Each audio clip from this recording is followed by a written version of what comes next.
Hello everybody, welcome to Coco's Crochet. I'm Litza and today is all about the Crochet Society Subscription Box number 52. We did the unboxing on Wednesday the 15th of January 2025 and then you all got to vote on the project that we will reveal today, the winning project, my thoughts on that, and of course about the contents of this box because it was a little bit controversial, I think, this box. There were so many great comments to read. I just loved each and every one of them. You did all, teach me, educate me on what this box, what the theme is, and that was wonderful because I wasn't quite sure at the time. So all of you Brigaden fans, thank you so much for letting me know that that's what that little phrase in here, that Velcro sound, referred to. Dearest gentle crocheter. And I must admit that I'm not a watcher of the show, but a lot of my family and friends are. And I know that it's almost like a cult following. So, like I said, there were some great comments in there. And also, the designer of this box is Murat or Morat. I'm sorry if I'm saying it incorrectly. And now I know what that reference is as well. And that the person who has that magazine, I do have her name in my notes, so I'll give it to you soon. She's a curator or the person who put this box together. So I'm just going to pop it to the side for now because I do have some notes here. There were a few questions that were asked of me and I am going to answer them. And we just get on with it now, guys. Today's Tuesday, the 28th of January, 2025.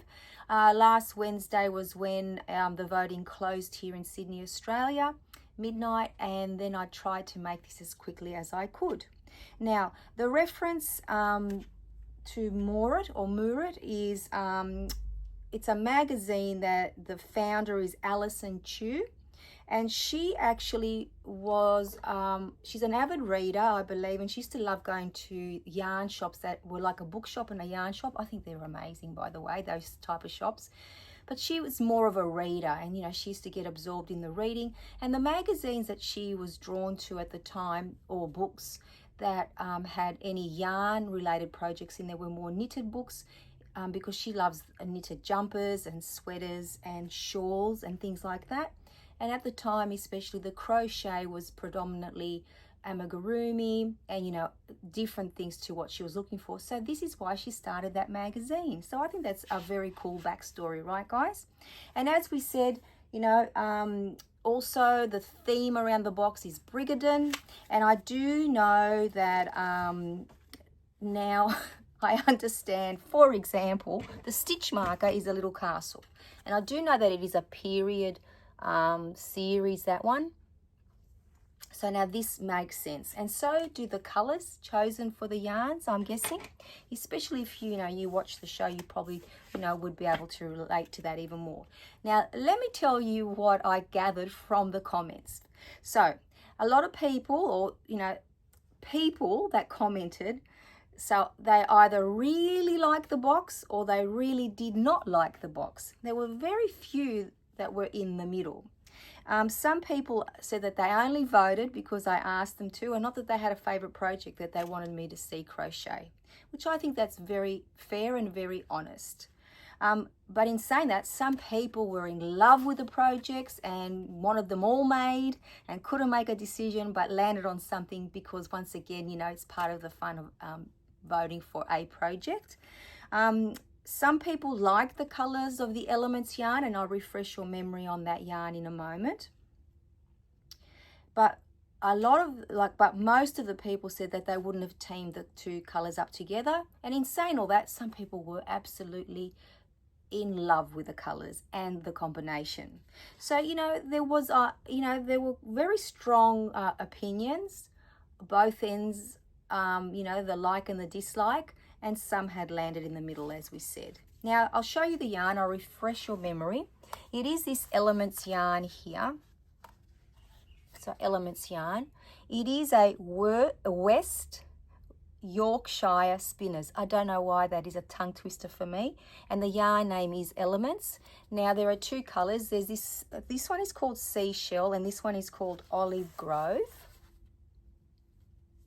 And as I hold one up for you, I'll just let you know that the yarn is 60% lyocell and 40% Falkland Islands wool.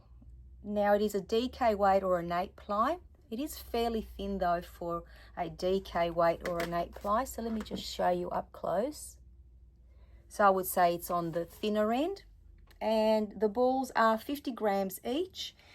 And it does recommend you use a 4mm hook. And I did use my Clover and More hook for the project, because it is the hook that I am the most comfortable with.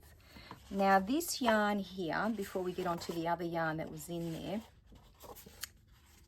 at the moment on the Wool Warehouse, because I know a lot of you shop there, and being like a UK product, I thought I'd just go on that website. It sells for £4.49, so just around £4.50. Australian dollars, that equates to $9.94, and US dollars $6.23. So for 50 grams of yarn, it is quite pricey, because I was trying to work out why there was so little yarn in this box. Because sometimes, and it might have been last, because it's bi-monthly, or the one before, anyway, it was chock full of yarn, for example. And I do know different yarns cost different money, and that this fiber in here includes the wool, which I imagine is, you know, the price, what makes it a bit pricier. But in saying that, there were just 2 tiny balls in there, and that is the cost of the yarn when you purchase it from Wool Warehouse. And there are 15 colors in the Elements range, and you know, they're all pretty much similar. There aren't too many brights in there. I remember seeing like a yellow maybe that was a bit brighter. I can't even remember if I saw a red. But in saying that, if this is what, you know, the color palettes that you like, is this what they call more muted colors maybe? I'm not quite sure. Don't hold me to that. But I'm sure that it is a very attractive yarn to a lot of people. But I find that it's very, very pricey, especially when it's $9.94 Australian dollars. So, you know, when you think of it that way, maybe that's why they couldn't put too much of the yarn into the box. Now, the other yarn that was also included in there, there was a choice of 2 different yarns. It was just, you know, basically, you know, a lucky dip, whichever one they popped in your box. And I received this one here, the cotton soft candy from King Cole yarn, and the color is Blossom. Now, as soon as I saw this yarn here, I knew that I had used it before in a Crochet Society box, and I was correct. In box number 40, they had 2 balls of this yarn in there. And at the time, I had made a market bag with it. So a lot of you might even remember voting on this bag. So it did make a beautiful market bag. In essence, in actual fact, I think at the time, I said that I thought that this cotton was very, very soft, and maybe, you know, you could have made a different project with it. But it is a beautiful market bag. It has lasted a couple of years, which is great. And it was nice to get this ball of yarn. Now, this yarn here, when you go onto the Wool Warehouse website, just so you have an idea what it costs, or maybe I didn't even do that. Oh, yes, I did do that. So this yarn here, let me just tell you the stats about it first. It is the color Blossom, 100 grams. So it's 2 balls for, you know, you get 1 of these. So in essence, we got 200 grams of yarn. It recommends a 4mm hook, 100% cotton. And it's currently selling for £4.39. So it's very much the same price as the 50 gram ball. So I didn't do the conversion rates. As you can imagine, it's about $10 Australian and $6.50 American. So that was they were the 2 different types of yarn, but 3 balls of yarn that we received in the box. So let's pop that to the side now. So what are the rest of my notes saying that I need to tell you? Okay, so a lot of people were also a little bit disappointed with the contents of the box. So where are we? Here we go. Sorry guys, I do have some really specific notes that I need to get through today. So as I said, some people were disappointed with the box, and those people were obviously the people that, well, I'm guessing the people like me who bought the Advent calendar for 2024, because in this box here, there was this yarn holder. So you basically pop your ball of yarn on here, and then you have it on your wrist and you walk and crochet. Now, let me tell you, more power to those people, and well done, because I don't think I could actually walk and crochet at the same time, but a lot of people manage to do that. So this one here is specifically made for, you know, little balls of yarn like this. So this one did come in the box, but also people mentioned, and I had totally forgotten, and then it jogged my memory and I found the actual box. Day 11 from the advent calendar, you got a ball of yarn, but you also did get this ball holder here, or yarn holder. So, you know, that was really good of them to remember that, because after I opened that box, I pretty much nearly forgot about it.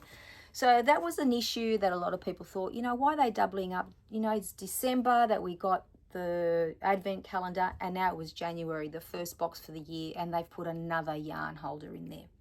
I know that not everybody buys the advent calendar, but a lot of people do that subscribe to these boxes. And Shirley also asked me what I was going to make with a cotton candy yarn here. And I have to tell you, this is actually really nice yarn. And I thought, instead of a market bag again, this would actually make a really nice water bottle holders, or even like really nice face washers. And maybe because it is such a nice cotton, maybe it would be nicer to make face washers with it. So Shirley, straight away, I thought of those things even when I looked at the yarn, knowing that I'd worked with it before. So I hope that answers your question, and hopefully I'll be able to crochet something up soon with that as well. I haven't for today because I stuck to, you know, the projects that we had to vote for. And then I've written here, before we get on to, the winning project and my thoughts on it. Now, the yarn holder, I was thinking, there's got to be a positive here, guys. So I was thinking that if you are making crocheting a project, or knitting, but crocheting a project, and you need to have more than one color. So for example, with this project here, you did have the two colors to play with. So you could have actually used the two, you know, having the two yarn holders would actually be, you know, beneficial to you. So there's a little, you know, a little plus there for those of you that might be, you know, struggling to find it, you know, why we got them so quickly back to back. So I thought, you know, if you're going to use them, maybe it's a good idea that you do have a couple, so that you're not always, you know, taking the clip off the top, so you can change your yarn balls over. I know that that's not a big deal, but it's nice if you have to use them both at the same time. If you are doing a project with two colors, like, you know, we did in these projects. And the other thing that I said to myself, so I'm going to share it with you, when I was opening up the boxes from the advent calendar to find where it was, because I didn't know it was in box 11. When I opened up box 8, I actually really like this little yarn holder here. So basically, you don't have to walk around with this one, but it's one of those, yes, again, it only holds a 50-gram ball in there, but it's the one where you thread it through the top, and then you can actually have it rolling around, and, you know, your yarn doesn't, you know, go all over the place. So I personally would have preferred a couple of these, but it is what it is. But, you know, again, trying to find some positives here, guys, because, you know, paid all this money, so I'm trying to make it work. So that's pretty much it in relation to that. So now let's get on to the project that we made. Very importantly, because you all spent the time voting on it. So I really do appreciate every single one of you that plays that game along with me, because, you know, when I know what you guys want me to make, it's just always more fun, and I'm actually made accountable. And that's always been one of my goals, to actually make one project from each box, because behind you guys, and those of you that came along for the yarn room tour, there must be at least 15 other boxes that I've purchased over the time before I started this series, and I have not made one single thing from them. So this is the book that we had to choose the projects from. As I tally up the numbers for you, I will remind you of what the projects are, and then I'll bring you the winning project today. So the very first one was this headband here. This headband. And in total, we got 49 votes, which I think is awesome. And the headband got 24 votes. And then the second project we could choose from was this collar set. See, now I can see the Brigaden reference. In actual fact, in the headband, it refers to the castle, the colours of the castle. So I'm guessing that makes sense to those of you that watch it. And the little collar set got 10 votes. And then lucky last is this little shawlette. Oh, let me do that. There we go. And the shawlette got 15 votes, which makes the headband the overall winner. So I will show you my headband, and then I will talk to you about the process and what my thoughts are on it. Again, remember, these are my thoughts, guys, and my experience, but I love to share it with you. So here is the headband. Okay, get ready. I've got a couple of pins holding it into my little head. So look, that's what it looks like up close. You can probably see it's got actually the combination, there's a 2-row repeat or combination of stitches repeat, and the stitches are, this is in US terminology, even though it is a UK written pattern. So one row you do single crochets in the back loop, and the next row you do a double slip stitch, and that's what creates this pattern here. I did make a bit of an error in the very beginning, and by the time I worked it out, I was not going to change it, guys. I know that's not very professional, but it is what it is, saying it like it is. Now, when I started to make this headband, I was thinking to myself, let me show you. I just bought a couple to show you. I have made headbands before, so it's nothing new to me. You know, like, I actually enjoy making headbands. I've made twisted headbands, you know, just a normal twisted headband. I've even made the ones where all you do is just crochet in the round, or actually a long strip, sew it in the middle, and then just make a little thing like that where you loop it around and then make that effect, have that effect. So I was thinking it's going to be an easy peasy project. I've got this, I should get it done very, very quickly.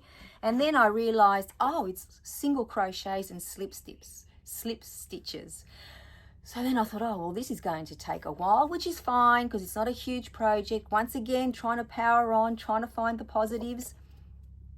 And then I thought, okay, where are we going with this? Why does it tell me to stop after 5 rows, I think it was, or 6 rows, and then not cut off my yarn, but then not make 3 strips? We actually ended adding on the strips by crocheting, like freehanding 5 or 6 stitches and then attaching that. I know I can't explain it very well, but let me show you here. So see this here, this is actually one strip, but you connect the little pieces that I told you about to make the different lengths. So this in essence is one whole strip. There's no, like, you don't sew it in between, but you had to sew this bit on to create the, so you can wear it up any way you like to create, it's not really very close, is it, for you? So what I did do, and you can see it's a little bit floppy in the beginning because my chains were too loose in the beginning. Again, I didn't realize that until the very end. I think I have a photo of where it was just twisting on me like a snake. If I remember, I'll pop it in. If not, it doesn't really matter because you can imagine when you're crocheting it, it was just curling this yarn and this particular stitch. So I didn't really know until I finished the headband that it was actually a little bit looser, my starting chain, because I like to make it a bit looser because I always think it's going to be too tight. Anyway, so when you finish crocheting this up, the pieces that, you know, the shorter ends and the longer ends, you are meant to cross them over a certain way and connect them and make it look the way that it does look, you know, to have that effect. And you were meant to have it lying flat. Now, let me tell you, 2 out of the 3 ends crisscross beautifully flat. The third one, I could not get it done. So let me just take this off the little head now. I'll pop these pins in here because they're a bit dangerous, guys. I don't want them on the floor under my feet. So when I tried, I thought, oh, because I did watch the video to make, like, crochet up the headband, I could not understand the written pattern to save my life this time around. I don't know what it was, I just couldn't get it in my head. And then I thought maybe I can just try to, you know, do the crisscrossing without watching the video. And in the end, I read that it said in the book, just try to get it as flat as you can. and to try to hide any of the, see there, I'm pretty sure you can really see that bit there, but other than that it's okay. And that's what the back looks like. It's not great, but only 2 pieces are connected, and then one I just had to sew in between and make it all work. So is it something that was did I enjoy this project? Not as much as others, I'm going to say that to you. The yarn, the way that it felt after using it for a while, it feels softer when you hold it in your hand here, even though you can kind of feel or hear that there's wool in there. I know that sounds weird, but have you ever heard how wool sounds? If you have, I think you'll understand what I mean. But as you crochet with it, you can certainly feel that there is yarn in there. The lyocell component makes it shiny and slippery at the same time. And it was a little bit rigid, this yarn. It didn't really like to, like it doesn't really, maybe it was because it was a 4mm hook. Maybe if we use a bigger millimeter hook for a different project, it was a bit stiff. So it didn't really work with you the way you wanted it to. And it was a little bit splitty, which was a bit disappointing and surprising. Not very, very much, but because it was single crochets in the back loop and because it was double slip stitches, which is a stitch I'd never done before, so that was interesting. The yarn actually let me down a little bit, I think, because I was expecting it to be super, super soft. So that was that about the yarn. Now, overall, I would say that I wouldn't make this headband again, knowing that I can make a twisted headband the way that I've done it before. I don't worry so much that it is a flat piece, but I can also understand and appreciate where the designer was coming from and that they wanted to achieve a certain look. So hopefully, you know, when I wear it, it does actually fit my head, but I'm not going to put it on now because my hair will be all over the place. It takes a little bit of maneuvering to get it on right. So I understand where the designer is coming from and I can appreciate all that. But me personally, I would not be making this headband again. The color combination, I'm not hating on it. I personally would maybe use these colors, but with maybe another 10 colors in it as well, so they're not just sitting next to each other. But that's just personal preference, guys. I really like the dusty pink color, and I really like the olive color. I'm just not sure if I like them together, but in saying that, it's all personal opinion. Now I also did crochet one of the little motifs just for fun. I just wanted to see what it looked like from the shawlette, because a lot of you did vote for it. So if I put it there, where can you see it? It's very, very simple. All I did was try to read the pattern. Again, I wasn't very good at reading it this time around. I relied on the photo. I think I may have done, I think I did treble crochets instead of double crochets because I mixed up my UK and my US terminology. It was very late at night when I was doing that, guys. But I just wanted to do it just for fun. The shawlette takes, you make 30 motifs and you connect them, you know, as you go. So I just thought I'd do that just for fun because, you know, I did have an extra half an hour or so before I had to fall asleep. So in conclusion, I would like to say this. If this was the last box that I had ordered, I would be very, very sad. I do have one more box on order before I have to make that decision, guys. Do I continue with this subscription or not? And I will make that decision and bring it to you after the reveal of, like, unboxing and reveal of box number 53. I'm going to give this box a 5 out of 10. I have to be quite honest with how I feel about it, and it's only my opinion. Some of you would give it a 10 out of 10, and some maybe a 0 even, but I've landed somewhere in the middle. And I think that that's fair enough. I'm not hating on the box, but I'm not loving this box. I'm just glad that I got this yarn because I really do think that I will be making some face washes with this. So thank you for coming along for this journey. It's been very different to all of the other boxes that we've unboxed together and that we voted on a project. I'm glad I got through it though. It has been an experience, and I love that so many of you knew straight away what this box was all about. So I do feel quite educated. So for that I thank you as well. But most of all, thank you for, you know, hanging out with me and for, you know, indulging me in this fun little game that we play, you know, let's vote for a project. I really do appreciate that you all do take the time to, you know, put that vote in for me just to help me out. So I hope you're all keeping well, and until I see you all very, very soon, take care everyone. Bye bye for now.